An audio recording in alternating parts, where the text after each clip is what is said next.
आपसे कहना चाहता था, यही आपका रखवाला, यही हिंदुस्तान के गरीब को, कमजोर को, किसान को, मजदूर को, छोटे व्यापारी को बचा सकता है। रक्षक और भक्षक शब्द में एक ही अक्षर का अंतर है।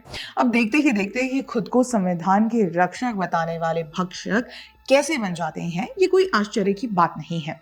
संविधान की रक्षा करना क्या होता है, राहुल गांधी फैंस इजीली समझ सके इसीलिए बेसिक मीनिंग होता है कि भारत के संविधान में जो लिखा है उसका सम्मान करना, फॉलो करना, overall law of the land को मानना। लेकिन क्या खुद को भारत का राज परिवार मानने वाले युवराज, जो इनफेमसली खुद को संविधान के रक्षक बताते हैं, वो इस लॉ ऑफ द लैंड को खुद मानते हैं? वीर सावरकर को माफी वीर कहने वाले राहुल गांधी के खिलाफ महाराष्ट्र के नासिक कोर्ट में आईपीसी सेक्शन 500 से 504 के अंतर्गत डेफेमेशन केस दायर है, जिसके चलते 1 मार्च 2025 को अपनी बेल हियरिंग के लिए राहुल गांधी को नासिक कोर्ट में हाजिर रहना था।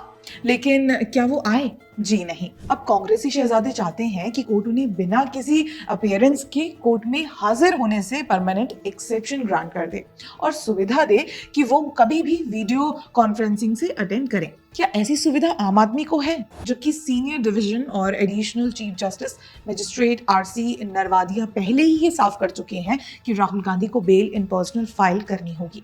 बता दें कि अपनी भारत जोड़ो यात्रा के दौरान राहुल गांधी ने स्वतंत्रता सेनानी विनायक दामोदर सावरकर यानी वीर सावरकर को लेकर आपत्तिजनक टिप्पणी की थी, जिसके बाद नासिक के एक निवासी ने उन पर डेफेमेशन का केस किया था। नासिक के साथ ही राहुल गांधी पर भिवंडी में भी सावरकर के खिलाफ डेफेमेशन का क्रिमिनल केस दायर है।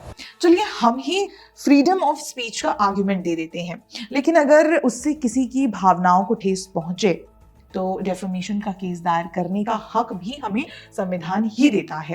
That is the law of the land. लेकिन अपनी हियरिंग स्किप करना और जुडिशरी का ऐसे अपमान करना कि संविधान की रक्षा को शोभा देता है? ऐसा पहली बार नहीं है कि राहुल गांधी ने जुडिशियल प्रोसेस का अपमान किया हो। 2018 में राहुल गांधी के खिलाफ उत्तर प्रदेश के सुल्तानपुर एमपी एमएलए कोर्ट में भी अमित शाह के खिलाफ आपत्तिजनक टिप्पणी करने के लिए डेफेमेशन केस दायर हुआ था।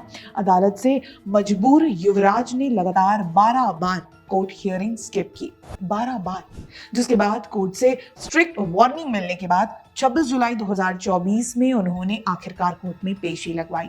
इतना ही नहीं, राहुल गांधी मोदी सरनेम वाले केस में भी 2024 में हियरिंग स्किप की है। देखा जाए तो ये एक इंडियन स्टेट से लड़ाई की बात करने वाले तथाकथित नेता की मेंटालिटी दर्शाता है कि आखिर उनके मन में भारतीय न्याय प्रणाली के लिए कितनी श्रद्धा है या मान है।